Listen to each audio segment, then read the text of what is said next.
कैसे हो आप सब?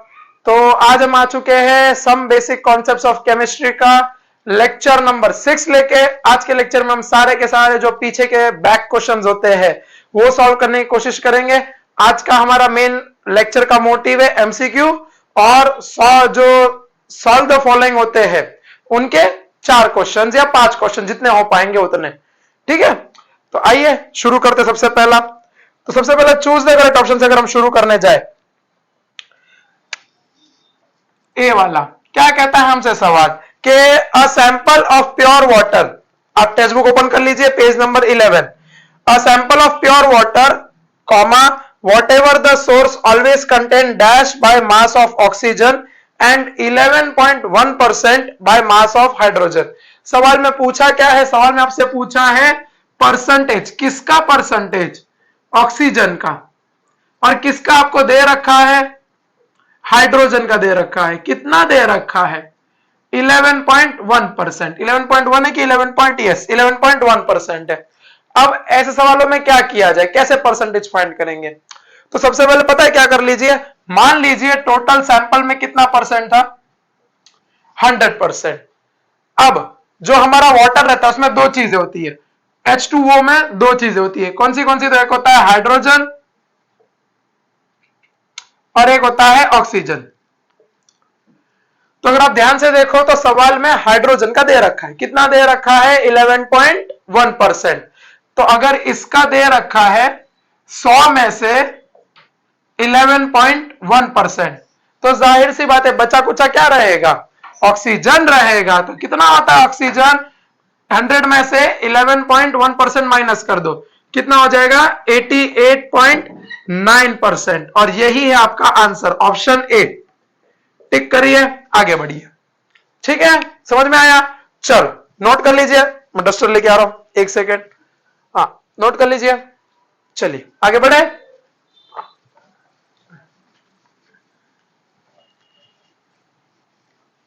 सवाल बी, क्वेश्चन बी क्या कह रहा है हमसे? विच of the following compounds can not demonstrate the law of multiple proportion. तो याद कीजिए लॉ ऑफ मल्टीपल प्रोपोर्शन क्या कहता था कि एटम सेम रखो, मॉलिक्यूल चाहे तो अलग अलग कर दो। इसका एग्जांपल मैंने आपको दिया था, अगर आपको याद हो तो H2O, H2O2 एटम्स सेम है, खाली अलग क्या क्या हुआ है, उनके कितने एटम आपने लिए हैं। यहां पे ऑक्सीजन के कितने लिए? 1, और यहां पे कितने लिए? 2। तो वही सवाल में पूछा गया है। अब आप अगर 4 ऑप्शन देखोगे तो 4 ऑप्शन कौन से मैं यहां पर लिख देता हूं। ऑप्शन ए दे रखा है NO, NO2। ऑप्शन बी दे रखा है CO, CO2। ऑप्शन सी दे रखा है H2O, H2O2। और ऑप्शन डी दे रखा है Na2S, Na2F। अब अगर आप ध्यान से यहां पे देखिए, रुकिए अगली पेन लेते हैं, कलर चेंज करते हैं।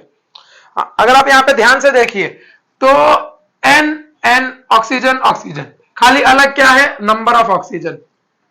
कार्बन, ऑक्सीजन, खाली अलग क्या है? नंबर ऑफ ऑक्सीजन के एटम। समझ रहे हो ना? बस आप समझ के रहिए अब तक आंसर क्या रहेगा। हाइड्रोजन, ऑक्सीजन, खाली अलग क्या है? ऑक्सीजन के नंबर ऑफ एटम। यहां पे सोडियम सही है, लेकिन यहां पे आपको दे रखा है सल्फर और यहां पे दे रखा है फ्लोरीन, तो एटम ही अलग हो गए, तो ये फॉलो नहीं करेगा।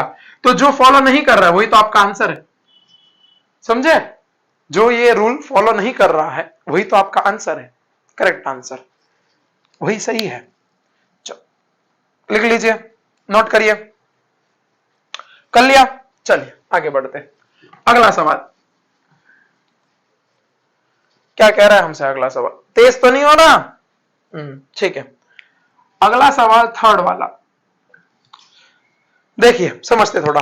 विच of the following temperature will read the same value on Celsius and on Fahrenheit scales. तो ये हमसे कह रहा है कि ऐसा कौन सा टेम्परेचर होगा जब सेल्सियस और फ़ारेनहाइट पे दोनों में क्या रहेगा? वैल्यू सेम आएगी। उस टेम्परेचर की वैल्यू हमें फाइंड करनी है। ऑप्शंस आपको दे रखे हैं -40 डिग्री, +40 डिग्री, -80 डिग्री और -20 डिग्री। ठीक है, सॉल्व करने का तरीका सबसे पहले हम सीख लेते थोड़ा बहुत इसके बारे में। मैंने शायद आपको लेक्चर में बताया, लेकिन आज थोड़ा हम सीख लेते कैसे निकालते हैं। तो मान लीजिए ये मेरे पास दो स्केल आ गई। एक स्केल है मेरे पास फ़ारेनहाइट की और एक स्केल है मेरे पास कौन सी, डिग्री सेल्सियस की। तो मैं मान लेता हूं ये सेल्सियस की है और ये मान लेता हूं फ़ारेनहाइट की है। आपको चार बातें, दो बातें आपको याद है, दो और बातें आपको याद रखनी पड़ेगी इस स्केल को पढ़ने के लिए। आप सबको पता है कि डिग्री सेल्सियस में अगर मैं फॉर एग्जांपल पानी की बात करता हूं तो 0 डिग्री सेल्सियस पे क्या होता है, पानी बर्फ बनना चालू हो जाता है, राइट, जम जाता है। तो इसीलिए इसको हम कहते हैं आइस पॉइंट। क्या कहते हैं, आइस पॉइंट। और वहीं पे पानी 100 डिग्री सेल्सियस पे क्या होता है, स्टीम बनके या भाप बनके, वेपर्स बनके क्या होता है, उड़ना चालू करता है गैस के फॉर्म में। तो इसके लिए इसको हम बोलते हैं स्टीम पॉइंट। चलो, आपको ये दो बातें तो पता थी कि 0 डिग्री होता है और एक 100 डिग्री होता है। अब आपको दो बातें याद कौन सी रखनी, आपको याद रखना है कि जब टेम्परेचर 0 डिग्री होता है, जब टेम्परेचर 0 डिग्री सेल्सियस होता है, ध्यान से सुनिए, जब टेम्परेचर 0 डिग्री सेल्सियस होता है तब फ़ारेनहाइट में उसकी वैल्यू आती है 32 फ़ारेनहाइट। कितनी आती है, 32 फ़ारेनहाइट। और जब टेम्परेचर 100 डिग्री सेल्सियस होता है तो उसकी यूनिट आती है फ़ारेनहाइट में 212 फ़ारेनहाइट। कितना, 212। अब मान लीजिए आपको कहीं पे तो टेम्परेचर बीच का निकालना है। अब मैंने आपको ये बीच का बरोबर क्यों दिखाया, बिकॉज सवाल में क्या बोला है कि हमें कॉमन टेम्परेचर फाइंड करना है जहां पे डिग्री सेल्सियस और फ़ारेनहाइट दोनों सेम हो। अब इसको सॉल्व कैसे करते, तो इसको सॉल्व करने का ना एक फॉर्मूला आता है। तो वो फॉर्मूला होता है, मान लीजिए आपको एक कांस्टेंट रीडिंग निकालनी है। कांस्टेंट रीडिंग समझिए, जैसे आपके सवाल में पूछा गया है। माइक चालू है कि नहीं, हाँ चालू है। कांस्टेंट रीडिंग क्या होती है, कांस्टेंट रीडिंग ये चीज होती है कि आपको एक कॉमन टेम्परेचर निकालना है दोनों का, जो आपको बता दे कि हाँ डिग्री में भी उतना ही, सेल्सियस में भी उतना ही होगा, फ़ारेनहाइट में भी वही टेम्परेचर होगा। तो इसके लिए एक फॉर्मूला आता है, वो आता है reading minus ice point divide by steam point minus ice point. ठीक है, पढ़ते पढ़ते पढ़ते पहले आप देख लीजिए फॉर्मूला कैसे है, क्या है, क्यों है। ठीक है, देख लिया, चलिए अब सॉल्व करना चालू करते हैं। सबसे पहले ये फॉर्मूला उठाइए और यहां पे देखिए रीडिंग। रीडिंग में हमें मान लीजिए हमें पहले निकालते हैं, किसका निकाला, आप बताओ उनका निकाले, फ़ारेनहाइट का निकाले। चलो पहले इसका निकालते। तो एफ रीडिंग हमें निकालनी है, F degree Celsius, sorry F degree निकालनी है फ़ारेनहाइट में, डिग्री फ़ारेनहाइट निकालनी है, सॉरी मेरे वर्ड जंबल हो गए। हमें निकालनी है, क्या निकालनी है, डिग्री फ़ारेनहाइट कि इस पर टेम्परेचर क्या होगा। तो उसी को मैंने मान लिया रीडिंग माइनस आइस पॉइंट, क्या है इधर पे भी आइस पॉइंट 32। फिर क्या करना है, steam point minus ice point. Steam point किधर है, ये देखो 212 माइनस 32, समझे। अब मैं इसको इक्वल कर देता हूं डिग्री सेल्सियस से। क्यों करूंगा, बिकॉज सवाल में हमसे पूछा है कि दोनों का एक कॉमन टेम्परेचर बताओ। ठीक है, इसके लिए तो यहां पे मैं कर देता हूं, मान लीजिए कोई तो रीडिंग है सी, माइनस आइस पॉइंट क्या है 0, डिवाइड बाय स्टीम पॉइंट क्या है 100 माइनस 0। चलिए गुणा भाग है थोड़ा, तो F माइनस 32 अपॉन 180 हो जाएगा, is equal to C upon 100। 0 से 0 मर गया और कुछ, तो यहां से क्या आ जाएगा, कहां लिखू, जगह कम पड़ गई, यहां पे लिखता हूं। तो ये हो जाएगा F minus 32 upon 18 is equal to C upon 10। Cross multiply करिए तो क्या हो जाएगा, 10F minus 320 is equal to 18C। अब सवाल में बोला है कॉमन टेम्परेचर निकालो, तो एक काम करते हैं, हम दोनों को के degree Celsius is equal to degree Fahrenheit is equal to एक कॉमन टेम्परेचर T ले लेते हैं, लेट। ठीक है, तो देखिए यहां पे क्या आ जाएगा, 10T minus 320 is equal to 18C। 10T को उधर भेजिए तो क्या हो जाएगा, 320 is equal to 18C। Common लिया ना, सॉरी माय मिस्टेक। तो टी कितना आ जाएगा 10t, तो ये हो जाएगा 320 इज इक्वल टू 8t। समझे? पक्का? खाली कुछ नहीं, यहां पे गुणा भागी है, बस यहां तक समझना था आपको, यहां तक। उसके बाद तो ये प्रॉपर गणित है जो आप अभी भी 10वीं तक पढ़ के आए हो। अच्छा, अब टेम्परेचर फाइंड करना है तो क्या कर दो, -320, 8 यहाँ पे मल्टीप्लाई, यहाँ पे आके डिवाइड, तो 8 1 जा 8 40 जा, तो टेम्परेचर क्या आ गया -40 डिग्री। मतलब -40 डिग्री पे डिग्री सेल्सियस और फ़ारेनहाइट दोनों की वैल्यू क्या आएगी, बराबर आएगी। नोट कर लीजिए, ऑप्शन कौन सा है, ऑप्शन है पहला ए।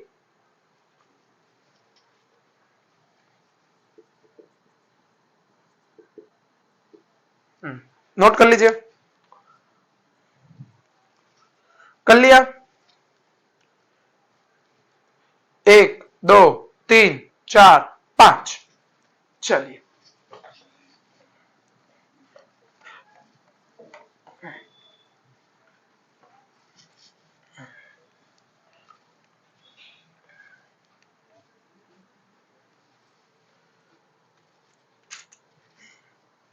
अगला सवाल, ऐसा unit of the quantity electric current. अरे यार क्या सवाल पूछ लिया, ये हम फंडामेंटल में पढ़ चुके हैं। क्या होता है बताओ, एम्पियर होता है। ऑप्शन बी एम्पियर, किसका लेकिन ये डी वाले सवाल का, ठीक है?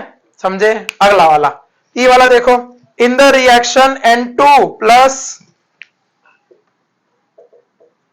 3H2 gives 2NH3। ये सवाल है, क्या बोला है कि रेशियो कौन सा चल रहा है, 1:3:2। हमें बताना ये कौन सा रेशियो है, ये डेफिनेट प्रोपोर्शन का है या रेसिप्रोकल प्रोपोर्शन का है या मल्टीपल प्रोपोर्शन का है या गैसियस प्रोपोर्शन का है। डेफिनेट तो होगा नहीं, क्यों नहीं होगा, बिकॉज डेफिनेट रेशियो नहीं चल रहा। दूसरा रेसिप्रोकल, रेसिप्रोकल भी नहीं है ये।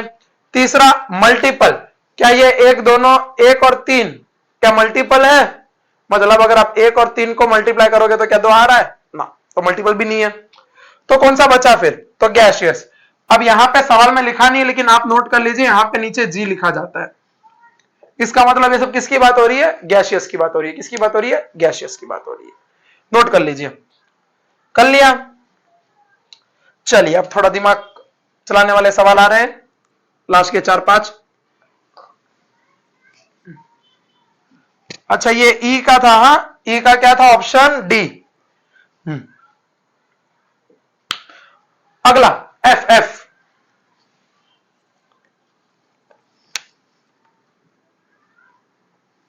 क्या कह रहा है हमसे एफ सवाल, आइए पढ़े। Which of the following has maximum number of molecules. आ गया सवाल, देखिए मोल कॉन्सेप्ट।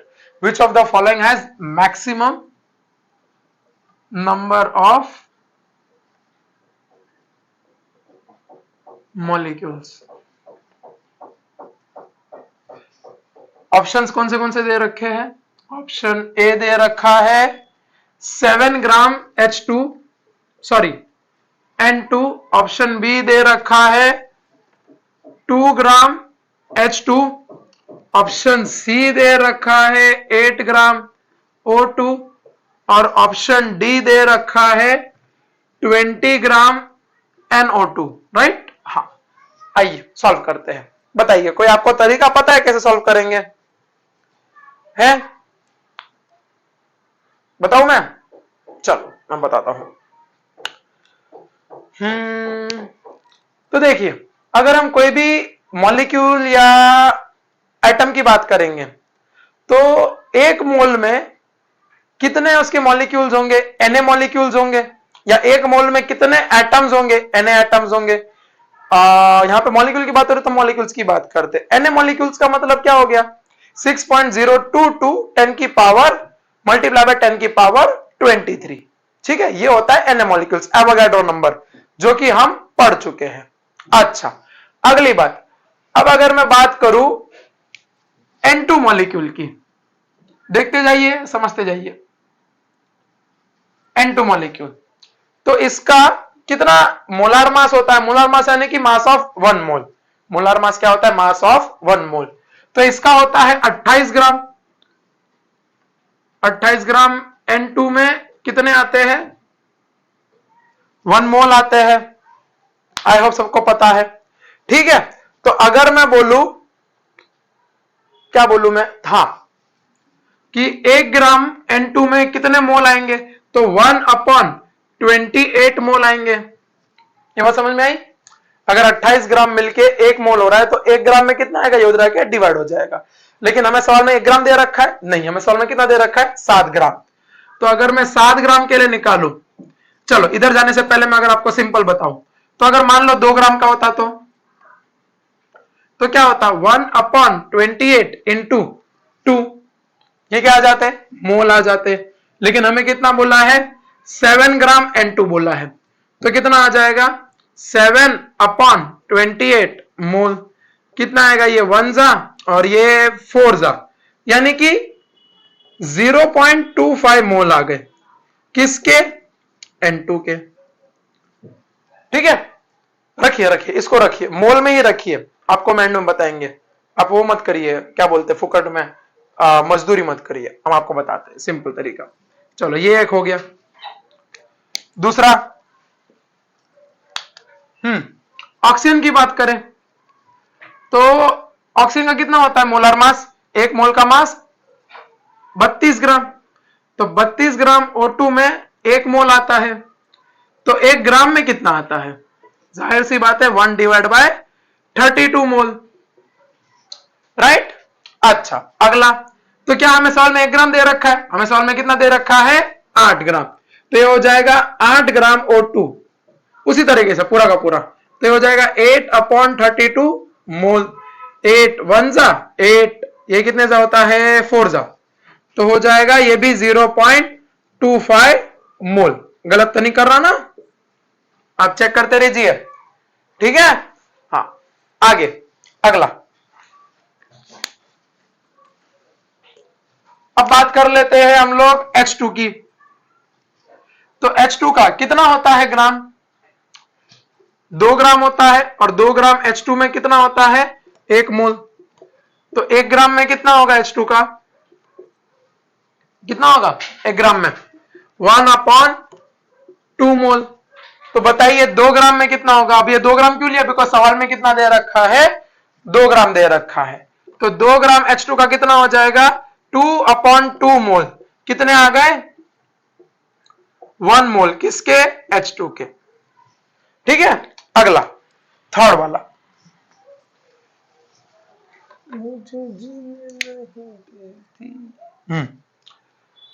NO2।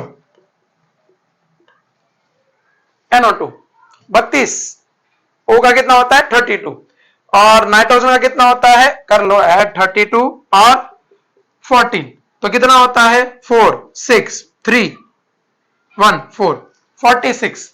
ठीक है, आइए इधर पे, तो 46 ग्राम NO2 का मिलके कितना बनाता है?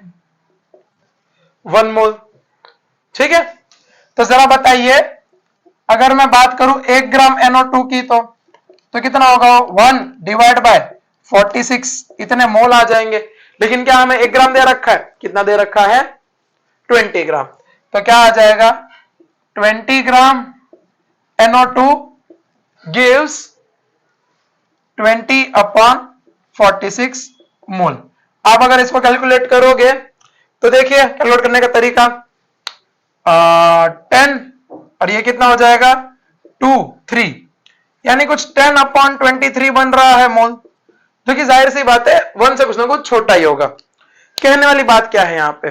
अब देख लीजिए, 1 मोल में कितने होते हैं मॉलिक्यूल्स? 1 मोल में होते हैं, मैं यहाँ पे ऊपर लिखूं अगर, 1 मोल में होते हैं 6.023 इंटू 10 की पावर 23 मॉलिक्यूल्स। इसको कभी कभी हम 22 भी लिखते हैं, 0.22, ठीक है चलेगा। 1 मोल में इतने होते हैं, यहां पे कितने मोल है? 0.25, तो क्या करेंगे? इसको 0.25 से मल्टीप्लाई, फिर इसको करो 0.25 से मल्टीप्लाई, फिर ये 1 मोल है तो यही आ जाएगा, और इसको जब मल्टीप्लाई करेंगे तो आंसर कुछ अजीब सा आएगा। कहने वाली बात ये है, ये 1 मोल से कम है, ये भी 1 मोल से कम है, और अब इसको अगर कैलकुलेट करोगे आगे तो ये भी 1 मोल से कम ही आएगा, कुछ 0 पॉइंट समथिंग में आएगा, राइट। तो यहाँ पे जीत कौन गया? ये। क्यों जीता? बिकॉज इसका कितना है? 1 मोल है, और इन सबके 1 मोल है भी नहीं, बहुत कम है, समझे। इसका 1/4 है, इसका भी 1/4 है, और इसका तो बहुत ज्यादा कम रहेगा। तो इसके लिए कौन जीत गया? 1 मोल। तो आंसर कौन सा बनेगा हमारा? 2 ग्राम H2। कर लीजिए नोट।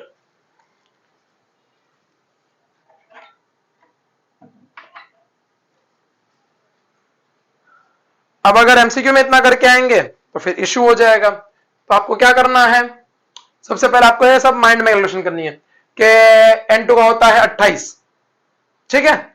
अब 28 में अगर 1 ग्राम की बात करें तो कितना हो जाएगा? 1/28। तो 7 ग्राम दे रखा है तो कितना हो जाएगा? 7/28। तो उसका कुछ 0.25 बन रहा है। फिर ऑक्सीजन O2 का 8/32, आपको वही तो करना है, डिवाइड तो करना है। क्या करना है, यहां से 7 उठाओ, यहां से इसका मोलर मास कितना होता है? 28, दोनों क्या कर दो? डिवाइड। यहां से इसका 8 उठाओ, इसका मोलर मास उठाओ, 32, डिवाइड। यहां से 2 उठाओ, यहां से इसका मोलर मास 2 उठाओ, डिवाइड। यहां से इसका 20 उठाओ, यहां से इसका NO2 का मोलर मास 46, दोनों क्या कर दो? डिवाइड। अब जैसे ही आप ये इतना डिवाइड करोगे, बस इतना ही करना है आपको, इतना सब नहीं करके आना है। क्या बोला मैंने? रुको रुको, मैं बोर्ड क्लीन करके बताता हूं, थोड़ा साफ कर लिया जाए।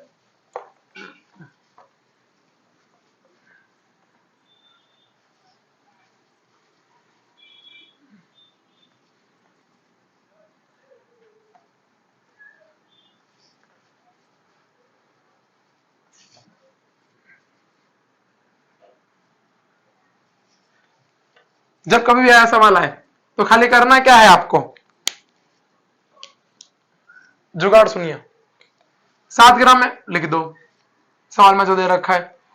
N2 का मोलर मास कितना होता है? 1 N का होता है 14, 2 का 28, डिवाइड कर दो। ऑक्सीजन का कितना दे रखा है? 8, होता कितना है? 32। दे कितना रखा है? 2, होता कितना है? 2 हाइड्रोजन का। इसका 20 दे रखा है, और इसका कितना दे रखा है? 46। अब यहां पे बैठ के डिवाइड भी नहीं करना है, ये कैलकुलेशन दिमाग में करो। 7 4 जा, ये 1/4 ही है। 8 4 जा, ये भी 1/4 ही है। ये 20/46, ये 0 पॉइंट समथिंग में आएगा, 10/23, ठीक है। और ये 2/2 1 होता है। तो जीत कौन गया? जिसका वैल्यू जाहिर सी बात है 1 आएगा। सॉल्व करने के तरीके समझिए, हाँ, बाकी तो आप सॉल्व कर ले जाओगे। कर लो कॉपी। चलिए,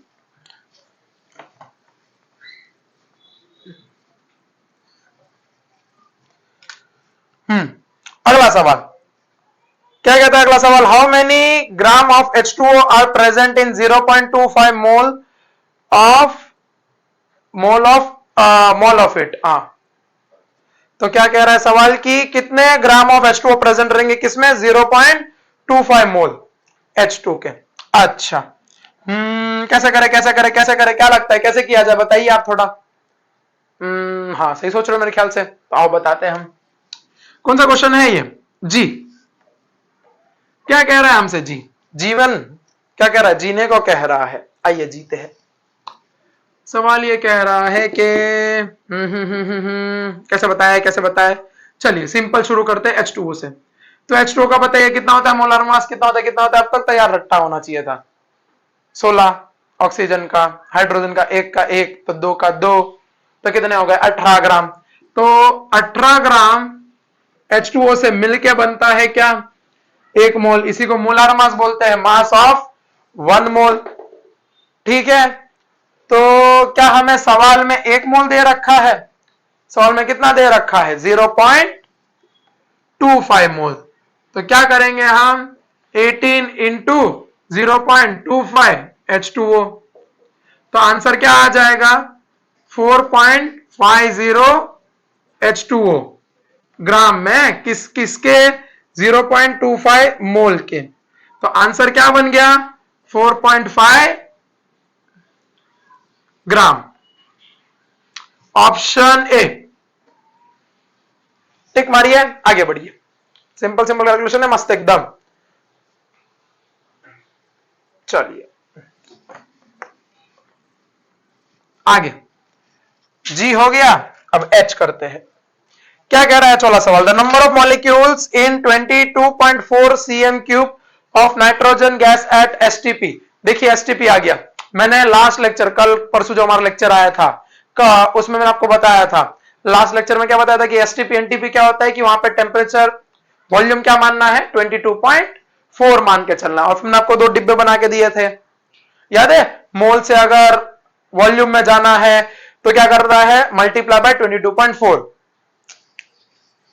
अगर मोल से मेरे को वॉल्यूम में जाना है तो मल्टीप्लाई बाय 22.4, और अगर वॉल्यूम से मेरे को मोल में जाना है तो क्या करना है, डिवाइड बाय 22.4, लेकिन किस में, लीटर में। अब यहाँ पे सीएम क्यूब दे रखा है, तो आपको अगर सीएम क्यूब का ये सब जानना है मैं अभी आपको बता दूंगा, जाहिर सी बात है, लेकिन आप जाके मेरा एक शॉर्ट वीडियो है, शॉर्ट्स में डाल के रखे, आप वहां भी देख सकते हैं कि कैसे प्रेशर, और सबसे पहला शॉर्ट था कि प्रेशर और यूनिट के वॉल्यूम्स होते हैं।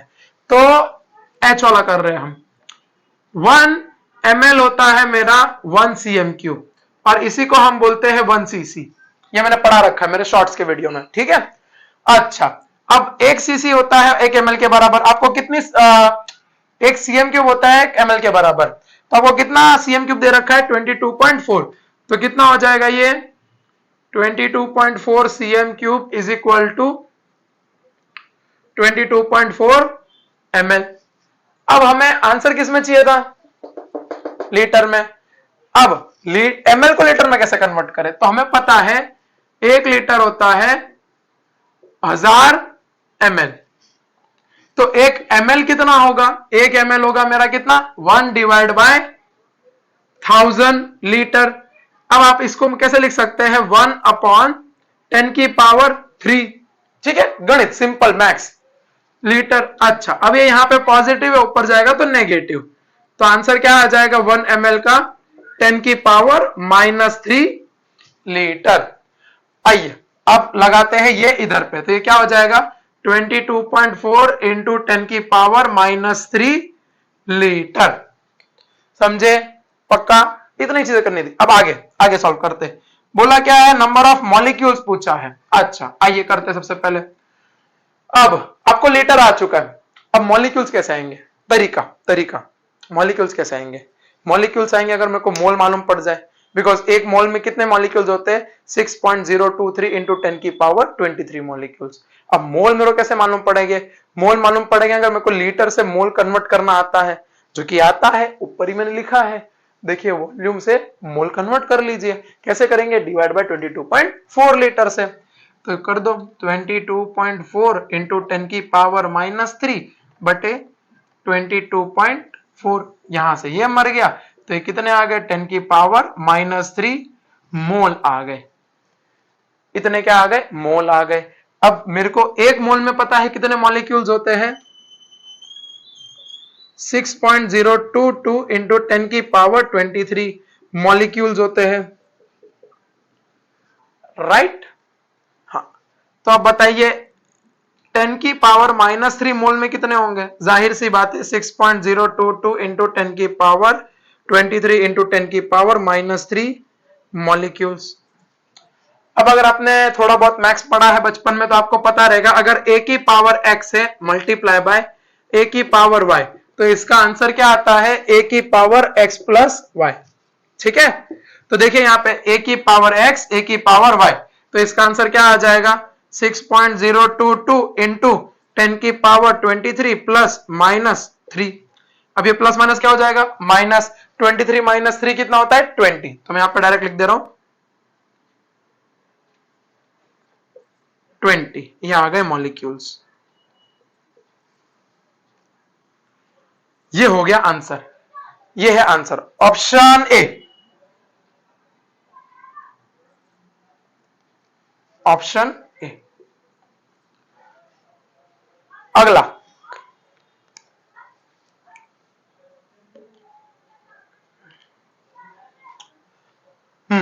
नोट कर लीजिए, इतना मैं मिटा दूं बोर्ड, कर लिया। चलिए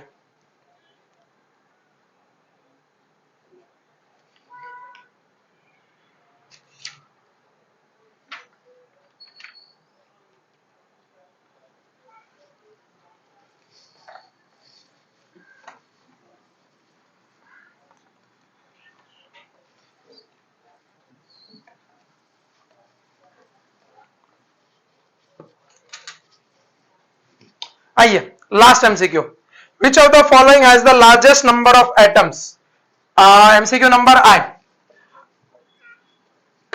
विच of the following has largest number of atoms. कैसे करेंगे बताइए। अब आप देख सकते हैं ऑप्शंस कौन से दे रखे हैं। 1 ग्राम एयू, एयू मतलब सोना गोल्ड, 1 ग्राम एन एन मतलब सोडियम, 1 ग्राम एल एलएम यानी लिथियम, और 1 ग्राम क्लोरीन गैस Cl2 दे रखा है। हमें एटम पूछा है, जबकि यहां पे क्लोरीन गैस दे रखी है Cl2, यानी कि वो क्या हो गया, मॉलिक्यूल हो गया। तो पहला एक ऑप्शन तो ऐसे ही कट हो गया। कौन सा कट हो गया, Cl2 वाला। तो ऑप्शन एलिमिनेट करना भी आप सीख लीजिए कैसे करते हैं, ठीक है। हाँ, तो अब ऑप्शन मेरे पास सिर्फ 3 में ही खेलना है मेरे को। कौन से 1 ग्राम एयू, 1 ग्राम Na और 1 ग्राम कौन सा दे रखा था, Li 1 ग्राम Li। ये 3 में पूरा खेल खेलना है। आइए देखते हैं। सबसे पहले Au का कितना होता है मोलर मास, आपको नहीं पता, मैं बता दे रहा हूं, 196 होता है। 196 ग्राम Au मिलके कितना बनाता है, 1 मोल बनाता है, ठीक है। अच्छा, अब 1 मोल में कितने एटम्स होते हैं, एटम की यहां पे बात हो रही है, इसके लिए हम एटम्स के बारे में बात करेंगे। 6.022 इंटू 10 की पावर 23 एटम्स। ध्यान में रखिए, जहां पे मॉलिक्यूल्स की बात आएगी वहां पे मॉलिक्यूल, जहां पे एटम की बात आएगी वहां पे एटम, समझे। इसके पहले वाले सवाल में देखो मॉलिक्यूल्स था, तो इसके लिए मॉलिक्यूल था वो कि 6.022 इंटू 10 की पावर 23 मॉलिक्यूल्स। यहां पे एटम की बात हो रही है, इसके लिए एटम। चलो आगे बढ़ते हैं। अच्छा, तो बताइए 1 ग्राम एयू में कितने होंगे, जाहिर सी बात है 1/196। क्या कर रहे हो मास्टर, 196 क्या होंगे मोल, किसके, एयू के। अब 1 मोल में कितने होते हैं, 6.022 इंटू 10 की पावर 23 अपॉन 196 मोल। रखिए इसको ऐसे ही रखिए, सॉरी एटम्स, इसको ऐसे ही रखिए। 1 ग्राम एयू के बारे में पूछा था, ठीक है, बताता हूं क्यों रखिए, अब अभी समझ जाओगे। आगे, अब आपको बोला है 1 ग्राम Na। आइए 1 ग्राम Na की बात कर लेते हैं। तो क्या लगता है 1 ग्राम Na का क्या होता है, तो किसी को याद है, 23, यस सही आप आंसर दे रहे हो। 23 ग्राम Na मिलके बनता है क्या मेरा, 1 मोल। तो 1 ग्राम कितना होगा Na में, 1/23 मोल। तो 1 ग्राम Na में एटम्स कितने हो जाएंगे, 1 मोल में इतने, तो 1 ग्राम में कितने, 6.023 इंटू 10 की पावर 23 अपॉन 23 एटम्स। रखिए इसको भी ऐसे ही रखिए, बताता हूं मैं आपको, सारा रीजन बता दूंगा। सॉल्व करने मत बैठिए, दिमाग से काम लीजिए। हाँ, सॉल्व करने बैठ गए तो फिर हो गया कल्याण, तो फिर फॉर्म आएगा। कह रहे सर बोर्ड में कैसे फॉर्म आता है। आइए एल की बात करो तो एल में कितना होता है बताइए, 7 होता है, 8 होता है, कितना होता है, 5 होता है, 4 होता है। एल का एटॉमिक मास होता है 3, मास एटॉमिक नंबर 3, तो मास कितना 6 होता है उसका एल का। तो 6 ग्राम एल मिलके क्या बनाता है मेरा, 1 मोल। तो 1 ग्राम एल में कितना होगा, 1/6 मोल। तो 1 ग्राम एल में कितने एटम्स होंगे, 6.023 इंटू 10 की पावर 23 अपॉन 6 एटम्स। अब आप समझ जाएंगे कि क्यों मैंने ऐसा बोला। इसको रखिए, थोड़ा अगर आप दिमाग चला सकते हो तो देखिए, इसको डिवाइड करेंगे तो कुछ 0 पॉइंट में आंसर आएगा, ठीक है। इसको डिवाइड करेंगे तो भी कुछ 0 पॉइंट में आंसर आएगा, लेकिन जब आप इसको डिवाइड करेंगे 6/6 तो आंसर 1 पॉइंट समथिंग आएगा। समझ पा रहे हो, ये 10 की पावर 23 तो रख दो उसको ऐसी साइड में, तो क्या आ जाएगा आंसर 1 पॉइंट समथिंग।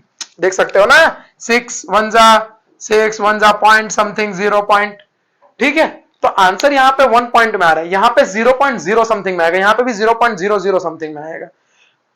तो भैया अगर यहां पे आंसर 1 इंटू 10 की पावर 23 है, 0 पॉइंट समथिंग इंटू 10 की पावर 23 और ये 0.00 समथिंग इंटू 10 की पावर 23 है, तीनों में जीत कौन गया, जाहिर सी बात है जिसका क्या आएगा 1 आएगा। और इतने एटम्स होंगे उसके अंदर, लाइट जाने के कारण, तो आपको आंसर मालूम पड़ गया है, क्या है आंसर? 1 ग्राम Li। टिक मार लीजिए, ऑप्शन सी।